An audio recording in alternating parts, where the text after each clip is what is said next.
Beautiful. Yeah, 1, 2, 3, 1, 2, 3. We're live. Beautiful.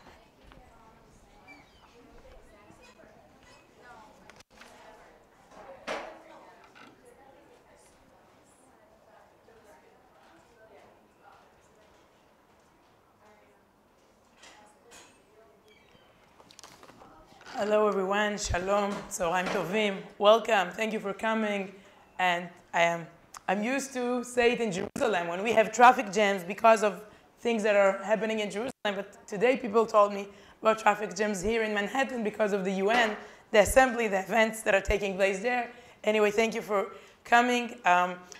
After the Chagim, Bezrat Hashem, during the month of Cheshvan, we will continue the shiur, this weekly shiur, but just like you all asked, the hours will be much more comfortable to most of us.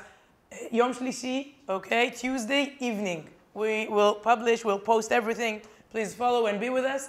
And I want to thank, as always, Rabbi Ari Berman, the president of YU here, Yeshiva University, Harav Dr. Stu Halperin, Harav Dr. Yaakov Taubes, the great Michal Haas, the great Stephanie Strauss back there in Israel, Jonathan and Uri that are working so hard. They're broadcasting us live now from Manhattan on Facebook, on YouTube, on Twitter, and you're more than welcome to tell us where are you from and where are you watching us from. I want to thank Karen Danieli that is sponsoring this broadcast. I want to thank Yoshua Siskin that is really helpful with the translation. And we have a few dedications before we'll start. Ortal Tamam is here with us today. Ortal will dedicate the shiur Leilui Nishmat her uncle Moshe Tamam Hashem Ikom Damo, Moshe Ben Eli, an Israeli soldier. Gail Peretz asked to dedicate the shiur Lezichron Aviha Elia Leib ben Shlomo Isaac and her brother Rafael Chaim ben Elia Leib. רחל מאופנהיים מישראל מבקשת להקדיש את השיעור לזכר חיה גיטל בת הרב משה אברהם פטרובר וזלטה רייזל בת יהודה יעקב ודבורה אופנהיים. אלעד מירושלים מקדיש את השיעור לעילוי נשמת אמו איתה שרה בת מרים ואישה יקרה מהגולן מבקשת להקדיש את השיעור לעילוי נשמת בנה החייל שחר שלו שנפל בצוק איתן, שחר בן שמעון יום הולדתו ה-26 השבוע. להבדיל נקדיש את השיעור לרפואת for the speedy recovery of אסתר בת מוטות, דוב בן לובה, פרידה בת ברוניסלבה, משה יצחק הלוי בן נחמה והילד ניר רפאל בן רחל ברכה, רפואה שלמה.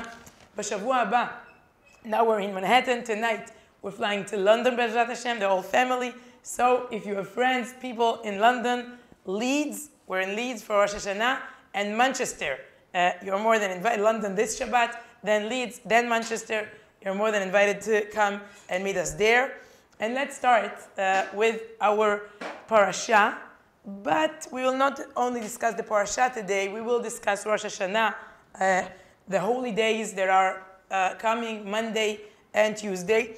I just came back from Israel from covering the elections. I went there, in order to vote and as a journalist to cover the elections. And the battlefield there is, Netanyahu, Gantz. Nobody really understands the result yet. But I came back home. My kids asked, Mommy, mi nitzach? Who won? I don't know. It's a complicated answer. But the real battlefield of life is Rosh Hashanah. And that's the battle not between Netanyahu and Gantz. Yetzer Tov, Yetzer Hara, the bad and good inclinations we have. There's no rotation here, no compromise. The final result, it depends on us. And it reminded me of a beautiful sentence Franz Werfel once said about politics and Rosh Hashanah. It reminded me of the sentence, our generation has become so interested in the left and the right that it has completely forgotten that there is also an above and below. So we will concentrate on the lemata and lemala, not only yamin and small, not only left and right. And we will talk about the most simple things in Rosh Hashanah. Nothing is too complicated today. The most simple things we do and we say during these days. I want to start with the Hebrew word chadash, Shana Chadasha, a Happy New Year. We say it all the time, right? Happy New Year, Shana Chadasha, Shana Tova Chadasha. What does it mean, chadash? What do we mean when we bless someone and tell him, Shana Chadasha, may you have a good Shana Chadasha? And our sages ask us to think about 3 things every day to see these 3 things as completely new, as we just got them, like they are really, really chadash. It's very interesting. In our sources, I asked that these are the sources I found. If you know of anything else, I'd like to know. But you do see that Chazal are sending us again and again. They're giving us homework in these 3 fields, only 3 fields, that we must see as new, as chadashim, during our life. Let's start with the first, and we see it always when we read the book of Elul, the book of Dvarim. It leads us, toward Rosh Hashana, and we read it during the month of Elul. So the first thing we see again and again in Sefer Dvarim is innovation in the Torah, to find something new in the Torah. Now the Torah is ancient, the Torah is old, the Torah is holy. Will we say the Torah is new? It's even dangerous. No, are you changing things in the Torah? How can the Torah be new? We got this gift from our ancestors and we're just passing it to the next generation, gently, without even touching it, without changing anything. It's true. But we must find something new inside this old Torah. And as I said, Chazal and Rashi, they're telling us this message again and again. Hayom hazeh, Hashem Elokecha Mitzavcha, לעשות את החוקים האלה ואת המשפטים, ושמרת ועשית אותם בכל לבבך ובכל נפשך. This day, by the way, the word Hayom appears in the book of Dvarim more than 70 times. This is one of the key words, the guiding words of Sefer Dvarim, Hayom. Again and again, it happens Hayom, it happens Hayom. That's the last speech Moshe Rabbeinu is giving. These are his final words. It's his will. Why do you say Hayom again and again? And we will see the reason in a minute. This day, we'll just translate the pasuk, this day Hashem is commanding you to fulfill these statuses and audiences, and you will observe and fulfill them with all your heart and with all your soul. So this day, Rashi is quoting other commentators. Rashi is telling us, what is this day? Lama Hayom. What happened today? This morning I woke up, I tried to wake up the kids, to send them to school. We just missed, for the first time, we missed the yellow bus. That was so exciting. We really felt like real Americans. We missed the yellow bus. My husband had to take our girl to school. And, I'm packing, because we're flying to London tonight. I wasn't at Har Sinai, at Mount Sinai this morning. Why is Hayom Hazeh? What happened Hayom Hazeh? You all came here to Manhattan. Now, what happened Hayom? Rashi is telling us, Bechol Yom יהיו בעיניך חדשים, כאילו בו ויום נצטווית עליהם. I'm supposed to live as if this morning, in my living room, in my kitchen, I received again the Torah. That's what Rashi is telling us. This day, this suggests each day they should be to you as something new, as though you had received the commands that very day for the first time. I should act as if it is the newest thing I just got from Amazon to our door. Yeah, we have Amazon Prime. We're getting into it. So every day, they have the things coming up. So I should treat the Torah like it just arrived to my door this second? The answer is yes. And we have so many other examples while we read the book of Dvarim. Because again and again, Rashi is telling us, each day should be in your eyes as if only now you came into a covenant with Hashem to be a nation. That's in another parasha in the book of Dvarim. So once again, I'm supposed to look at the Torah as it was given this morning. That's very problematic. Everything out there looks new. Netflix is new. A new CD, a clip, a new WhatsApp video that was sent to me. That's new. The Torah is old. Now there's a strategy here. It requires a serious effort in order to really find new things in the Torah. It can't be like shallow, like superficial. We must invest time, energy, even money. If we pay for Jewish education, and you know what I'm talking about, we must think of ways of making the Torah something interesting, relevant, accessible, available, applicable, interesting, fascinating. You can add more words to describe the Torah. But once again, the first mission here is to first of all to work hard. I mean, many commentators are saying, if you do not find something new, it means you haven't worked hard enough. You must try, with continuous devotion, with, try to develop relationship, try to understand better. I see it in our personal home, Baruch Hashem. My husband, for a few years, is really learning seriously Hadaf Yomi, the daily Gemara study that you learn. And you see, the first day, nothing happened.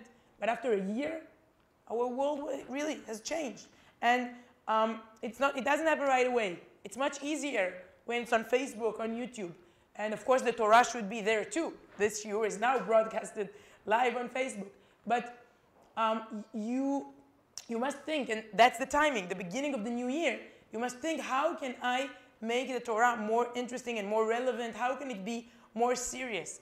I think in our generation, we have a new opportunity. It's not only learning and studying, which is of course so important. We're sitting in the Bern Bet Midrash of Stern College. You see girls seriously learning here all day.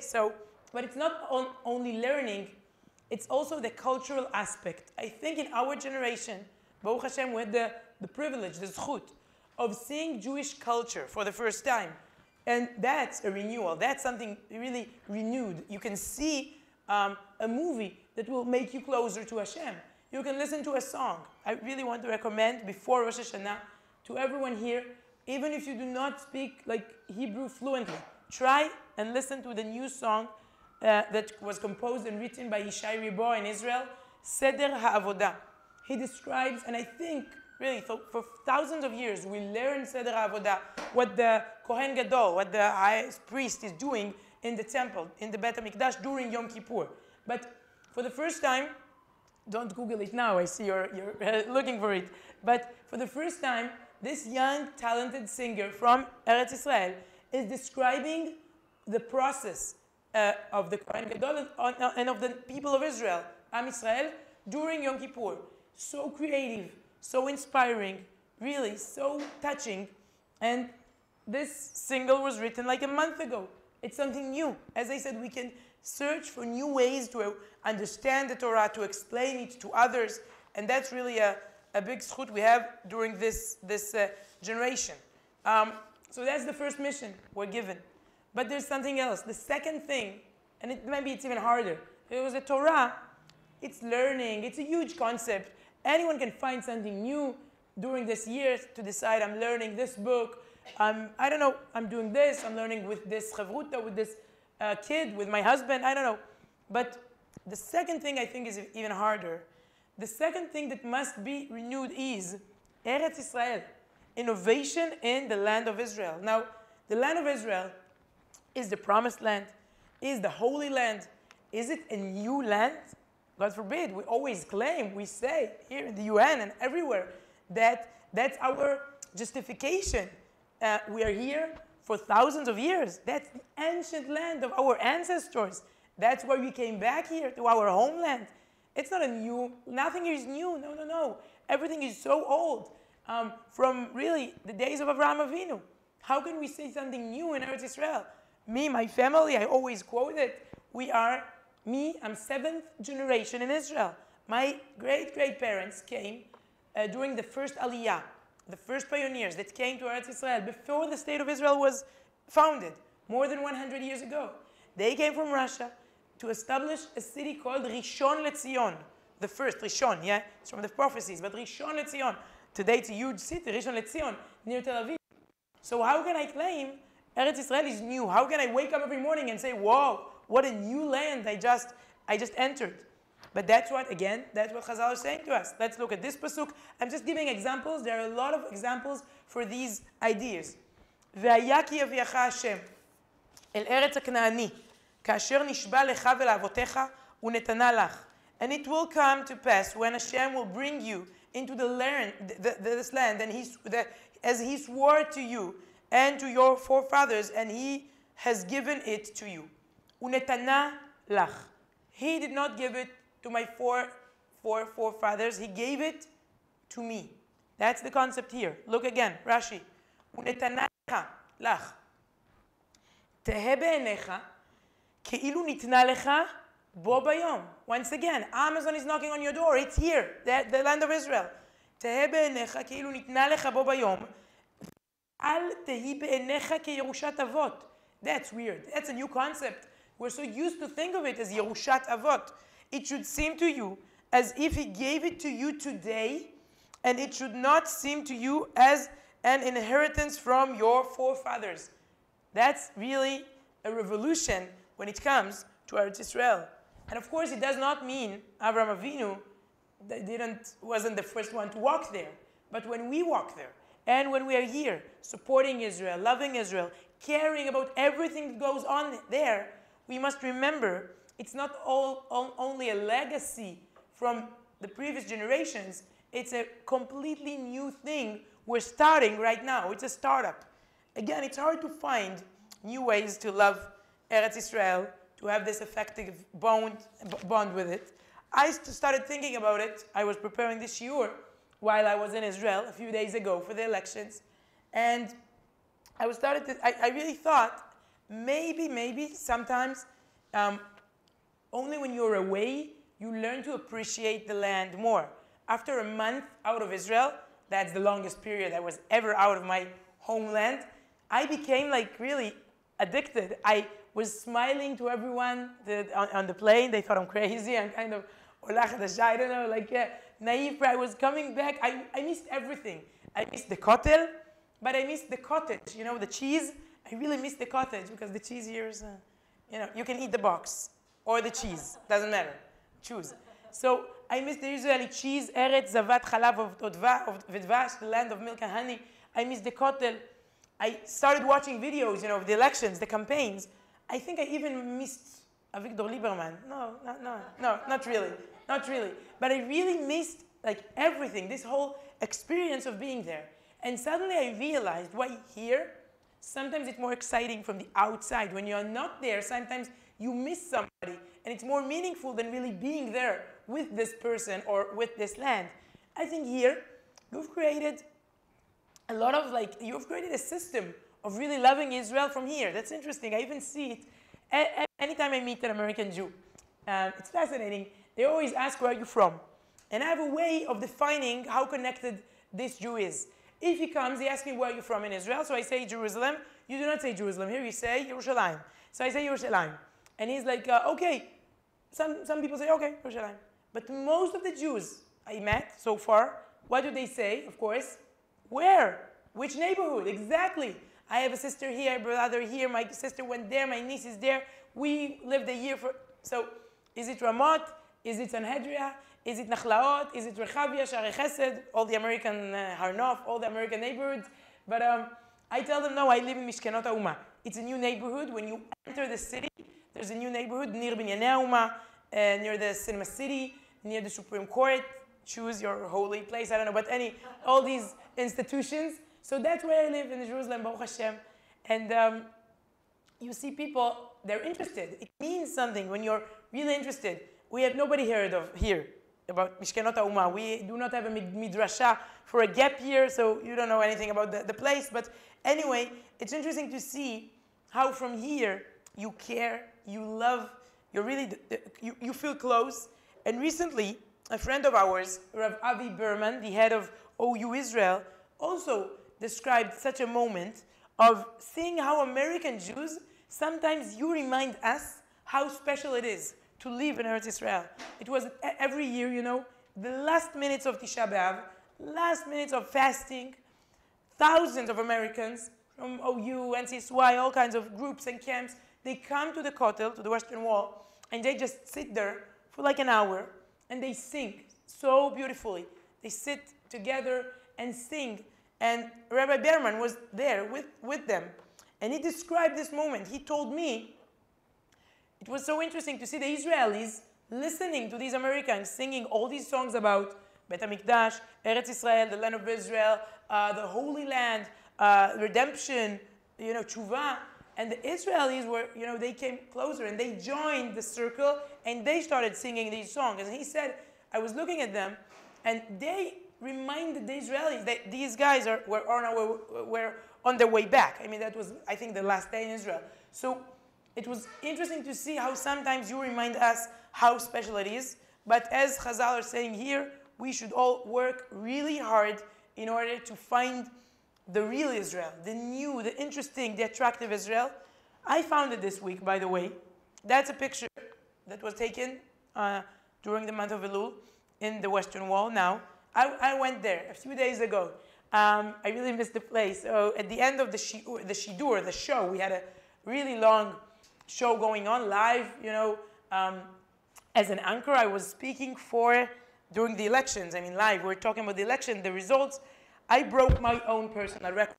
I don't know if you know, but it's like in the sports field, the journalists, we have our own personal records. How many hours can you broadcast live without stopping? I broke my own record now. I talked for 15 hours. That's crazy, yeah. My husband thinks I can talk for much more. He said, what, 15 hours? I know you can. But anyway, listening and talking, interviewing people, listening to other journalists, but it lasted for 15 hours. I don't know if I said smart things, but I talked. At the end, for the last 2 hours, you become so confused. I saw Netanyahu twice, like double. It became so confusing. Anyway, at the end of when I left the studio near Jerusalem, I went to the Kotel for Slichot. And it really reminded me the true nature of Eretz Israel. And you sit here, you read the headlines, which are, of course, extreme, not so positive about the situation, the political, the deadlock in Israel. But I really thought, while I was there at the Kotel, that the process we're now facing, this process of Elul, is the healthiest thing in this timing. On my way there, I saw all these huge ads, the billboards, the slogans. He's the strongest, and he is the worst, and he is the best, and he's so weak, and he's nothing, and I'm perfect. All these, political slogans and for the elections. And on my way there, we all know now that these slogans are all wrong. Nobody won. Nobody's perfect. Nobody can do it by himself. These are the results. We can't. We just can't. We can't ignore huge sectors. We can't ban. We can't say things like this about the other side of the political spectrum because nobody gave us a majority here. We're stuck, but we're stuck together. And that's maybe the main message of Slichot. I was walking to the Kotel, I opened the Sidur, the Machzor with the Slichot. I joined the minyan, I heard a Sephora the minyan, and they were saying like all these beautiful, beautiful slogans, but completely the opposite process. I'm not perfect. I'm imperfect. I can't do it alone. I don't want to talk about what's wrong with you. I want to see what's wrong with me. And I want to fix it together and correct it. And I want to be better. And I can't do it. I need assistance. I need help. And it's not only the people of Israel. We need to be there together in order to daven, to be together during the high holidays. I need his help. We can't do it alone. Even if we have unity, we need unity with Hashem. And this really reminded me, and you see thousands of people there every night.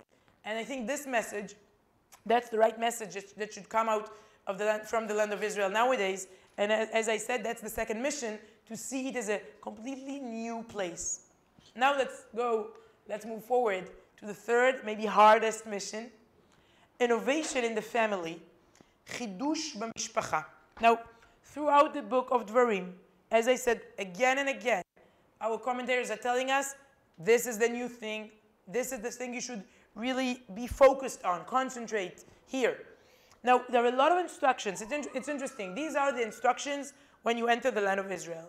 There are a lot of instructions about children, married life, education, the next generation, great-grandchildren, the questions the children will ask you, the answers you will give them. It is all quoted, part of it, in the Haggadah, every Passover, every Pesach, the way they should be educated after entering the land of Israel. And again, precisely we see how the most, I would say, old, boring, familiar place must be the place where we feel really renewal, where we have feelings of something new is happening here. It's hard. Every time we go to a wedding, to a chuppah, we hear the words הרי את מקודשת לי בטבעת זו כדת משה וישראל. With the ring, the broom is saying, מקודשת לי כדת משה וישראל. By the laws of Moshe and the people of Israel. Why is it mentioned specifically there, during the chuppah, during the wedding? What's so important there to say כדת משה וישראל? There are commentators, we'll quote one of them, Be'er Tzvi, Rabbi Tzvi Kinslicher from Hungary. He says to us, שכמה יותר שידור עמה נתווספת האהבה. As long as he lives more years with her, with his wife, or she lives with him, there's more love added there. Just like the Torah, שבכל יום יהיה בעיניך כחדשים, just like we quoted, every day you should see there's something new, גם בקידושים, כדת משה וישראל, just like Moshe and Israel, like the Torah, supposed to be new every day, married life must be something new experience completely every day. Now, that's quite crazy. I'm an average person. How can I wake up every morning? Boom, the Torah is here. Wow, the land of Israel is so new. Whoa, my husband, completely new. What's going on here? That's like the mission. If you want to really have Shana Chadasha, that's the guidance. These are the three elements you should take care of. Seeing what's going on in your family, with your kids, with your parents, with your husband or wife, with this whole close, intimate circle you have, which is sometimes you see as trivial, obvious, banal, boring, like it's not so interesting, nothing really happens here. Everything happens there, outside. No. Our commentators are telling us the real things are happening inside. These are the real, like the strongest connections, the strongest things you create. And once again, I saw it this week, during this week. As I said, I was in Israel, covering the elections, 15 hours, broadcasting live, blah, blah, blah, etc., etc. Now, people were sending me, Yishar Koach, Kol HaKavod, wow, way to go, good for you. Or in Hebrew, Totachit, Madim, Kol HaKavod. Now, I'm like, thank you very much, but I know the truth. The truth is, it's not so hard. I was in Israel by myself, alone. My husband stayed here with 5 kids. Tell me who worked harder. Me, walking to the studio, talking about Lieberman, Gantz, Netanyahu, the Arabs, the Haredi, the religious Zionists, talking to people, going back, sleeping whenever I want. I felt really, for me, it was like a single. After so many years, it was weird. I remember I got into a taxi, and I just turned, in Israel and Jerusalem, and I turned around because I didn't need to fasten any child's seatbelt. It was weird. I was just sitting with the driver and searching. I walked into a restaurant and ordered some food. And I'm like, okay, but who? Nobody wants anything? You're alone here, hey. So these days for me were a weird experience. And the whole world, my friends, are sending me, Kol HaKavod, Kol HaKavod. Why? Because I woke up really early and went to a TV studio and talked. The real Kol HaKavod was supposed to be sent to here, 5 towns, to my husband, preparing 5 kids every morning. That's Kol HaKavod, that's Yishar Koach, that's impressive. Now, I was thinking to myself, when you're used to see these things as, wow, so impressive, I must give you some, feedback to respond, to really appreciate what you do. Wow, you prepared 5 kids, you made snacks, and the backpacks, and you signed, and you saw their homework, and the mission of waking them up and making them put on their clothes. Kol HaKavod. No, that's trivial. But Kol HaKavod, you spoke about Lieberman. So the Torah really tells us the real place. It's a revolutionary concept, okay? The real place, the real interesting place should be your family and your house. And that's the real renewal, I would say. And you should find sweetness there, meaning there. And that's the real mission in your life, much greater than the elections. And if we just conclude this first part, we see that we receive 3 great gifts. We can't take them for granted. And today, nowadays, in the post-modern world, that's so hard to really appreciate an ancient text. Just a text, just a book. No, that's our Torah. And I want it to be relevant. To really appreciate a piece of land. How primitive can you be? That's just a piece of land. No, it's Eretz Israel. it's holy, it's old, it's new, I'm really connected. And it's really hard to appreciate married life. Okay, it's like the boring part of life. Nobody really appreciates it. Raising your kids, being in touch with your parents, or great, great parents. Renewal is something you see outside. That's usually the cultural concept. And that's the revolution of Rosh Hashana. Shana Chadasha means I will find chidush. I will find innovation in the oldest places. And that's basically should be our goal. That's the first part. As I said, we will discuss simple concepts. The second part, and we all, Bezrat Hashem, we're all going to hear the shofar in a few days, on Monday morning and later the next day, Thursday morning. That's the main mitzvah. That's the main thing you should do on Rosh Hashanah. There are other nations celebrating in other ways. Times Square, I walked from Times Square a few weeks ago from here. I think 30, 40 minutes, you walk and you see Times Square. You can have a ceremony there, loud, countdown, until the first second of the year, celebrating out on the street. We don't do it. Other nations can celebrate in other ways. But our nation concentrates, goes into the shul, and basically for Jews it's very hard to close their mouth and just listen to the simple sound of the shofar, the blowing of the shofar. That's, again, a revolutionary concept. That's not so simple, this simple moment.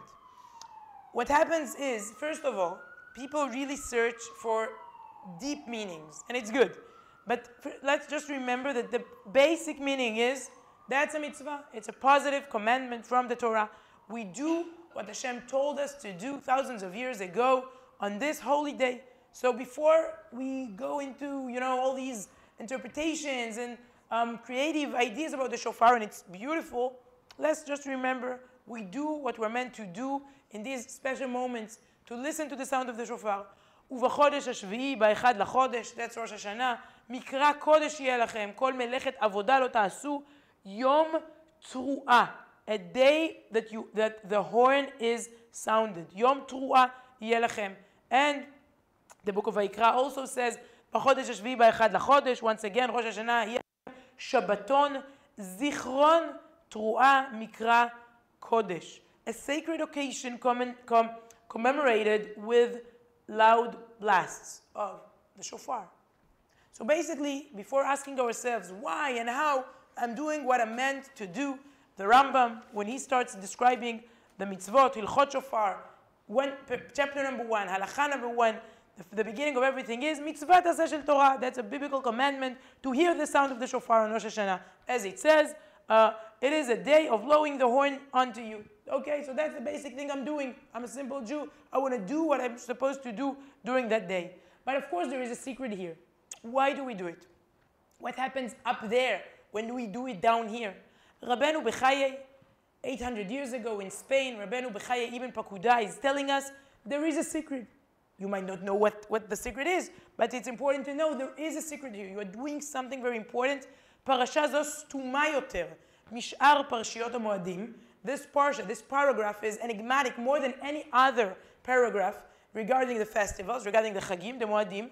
And we know that the more hidden, the more something is deeper and has inner meaning, the more discreet it is. The message is like the Torah talks about it in a few words, lashon ktsara v'milim muatot, just in a few words, in an abbreviated language.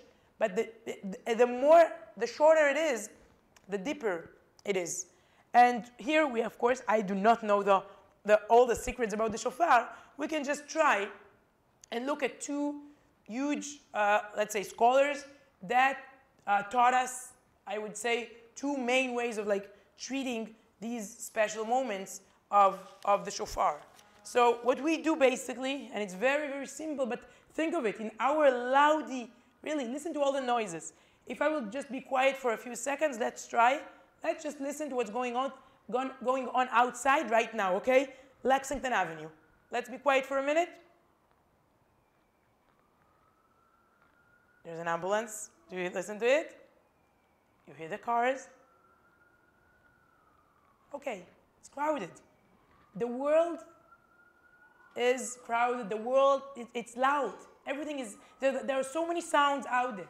Think of how many sounds you hear during 1 year. Since you last heard the shofar, okay, a whole year passed, long year, how many things we've all been through as a nation, as individuals, okay? Think of it, as the Jewish people, how many things we experienced, we've been through.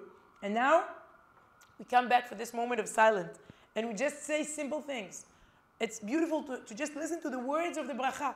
ברוך אתה השם אלוקינו מלך העולם, אשר קידשנו במצוותיו וציוונו לשמוע כל שופר. What is he telling us to do? I think it's the only time when we're not supposed to do anything. Don't light the candle, don't build the sukkah, don't eat a matzah. No, just commanded us to hear the voice of the shofar. He commanded us to hear, not to speak, to be passive and not active. And of course, we add shehecheyanu to this special moment. So, two ways of listening to this beautiful sound of the shofar. And the first, let's say, headline is Avinu. We say a lot of times Avinu Malkenu. So Avinu, our father, thank you. Avinu, our father, it's the first way of looking at the shofar. Habal Shem Tov, the founder of the Hasidic movement, Tnuat HaChasidut, is telling us a parable about a mashal, about the shofar. Again, so simple, so beautiful. And that's his language, I quote. A king had an only son, the apple of his eye. The king loved him dearly, but wanted him to broaden his education. So he sent him off to learn about other cultures and explore the globe. The son was supplied with an enormous quantity of gold, but far away from home, the gold was eventually spent. Poor and in rags, however, the son finally made it home to the king's palace. None of the king's guards recognized him, and during his long absence, the son had even forgotten his native tongue. Desperate to see his father, the king, the son cried out in a loud voice, which the king recognized. The king brought his son into the palace, kissing and hugging him. This is our cry, sounded by the shofar. I am here. I have come home. It doesn't matter how far away I went. I forgot everything. Many years ago, or just last year, I wasn't here. I wasn't really here. Now I am here, and I want to come back. And that's what matters. That's Hashem, our Father. That's us shouting something that is higher than any word we can say. And that's the first maybe way of seeing it, Avinu, our Father. Hashem is our Father, and He wants us to shine. Just like we want our kids to come back home, to be in touch, to tell us what's going on in their life. And Netivot Shalom is telling us, the Admor of Hasidut Slonim is telling us how important it is to feel that that's really our Father. It's really Avinu, and He wants us to come back. Look at what he's saying here in Hebrew. I'll translate it into English.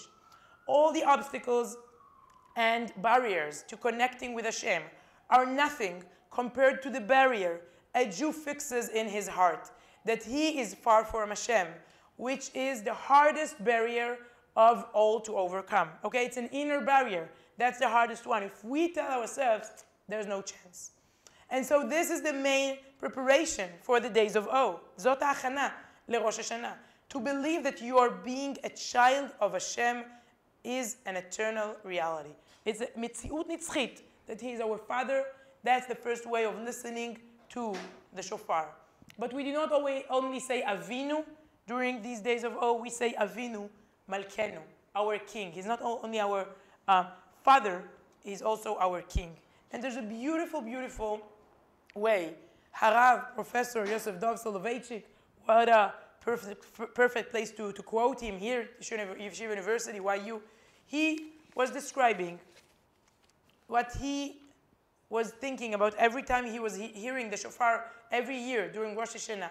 And it's not a halachic discussion or a philosophical, academical statement, It's just a childhood story about let's say, Malkenu, about how Hashem is our King. And again, I quote, "My childhood years were spent in the Hasidic town of Haslowich in Europe. Every year, when Erev Rosh Hashanah arrived, I could see on the face of my Chabad teacher great joy and unusual excitement. Once, when he wanted to share with us, children of the Cheder, the school, elementary school, he wanted to share with us his feelings. He said, do you know what will happen tomorrow night? Tomorrow, once again, the crown will be placed on the head of the Holy One, blessed be He. And do you know who will put it there? Yankel the tailor and Beryl the shoemaker. Over the years, says Rav Soloveitchik, I've given many talks, lectures, shiurim. I've written many discourses on the concept of Rosh Hashanah, but nothing ever made me feel the true depth and power of the day as the words of my childhood teacher. Every year, when I recite it in the Rosh Hashanah prayers, the words, rule over the whole world in your glory, meloch al ha'olam kulo bichvodecha, I remember my teacher in Haslowich. So that's again the crown, the crown, hamlacha of the Melech of Avinu Malkenu. And you know, it's fascinating. Just 2 days ago, here in Manhattan, a new shofar that reminds us of Avinu Malkenu was brought here to the States from Israel. This picture is taken from the New York Times front page, the cover, the first page. It wasn't the headline, but it was there on the front page. And what you see here, the headline talks about an ancient shofar from the Holocaust will now, you can see it here in the gallery at the Museum of Jewish Heritage. A professor from Israel, I interviewed her this week, Professor Judith Tidor from Bar Ilan University. Her father, a Holocaust survivor, was taking this shofar with him during the Holocaust. He somehow survived. A Jew in the concentration camp told him, take the shofar with you. They had this shofar with them. They were blowing during Rosh Hashanah, secretly, discreetly. I mean, it was illegal. But they had the shofar during Rosh Hashanah.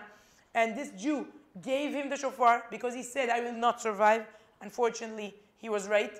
And he passed away. And her father got this shofar and he walked Buchenwald, Auschwitz, all these camps, and until he was on his way to Israel, on a ship from Europe to Israel. It was again Rosh Hashanah. So he was blowing the shofar once again for all the Holocaust survivors. And they arrived to Haifa on the first day of Rosh Hashanah, the year 1945, 45. They arrived on the first day of Rosh Hashanah. So they stayed there for a whole day because they didn't want to start, their life in Israel during the Chag. So they stayed there for another day, and then they started their life in Israel. And her father passed away. He left her the story and the shofar, and she heard about a new exhibit here in the gallery about Auschwitz, and she heard they really need the Shmishei Kedusha, holy things that were done, holy mitzvot, like practices, but physical things that you can show about what the Jewish life in Auschwitz during the Holocaust. She heard it in Israel. She took the shofar. She had it in her home. She flew here, and there was a very exciting ceremony this week to show this shofar here in order to show the whole world, basically, this story and how we do not forget Avinu Malkenu, never, not during the Holocaust and not this year, and how these messages are really a part of our life always. I want to summarize the journey we did here. We spoke about the word Chadash, a very simple word in Hebrew, Shana Chadasha, Happy New Year to all of us. And we mentioned there are 3 areas that should be, where we should feel renewed. Torah, the land of Israel, and family and married life. Okay, if only we can find new meanings in these areas of life. And we learned a little bit about the secret of the shofar. First of all, it's a basic commandment, but if we really listen to the secret, we listen to Avinu, like the Baal Shem Tov is telling us, and we listen to the meaning of Malkenu, like Rabbi Soloveitchik is telling us. And as you see, it is so relevant this week. It was on the New York Times. I really wish us all Shana Tova Umetuka, Ktiva v'Chatima Tova. See you Be'ezrat Hashem after the Chagim here at Stern College. Toda Rabba. Thank you very much. Toda. Thank you.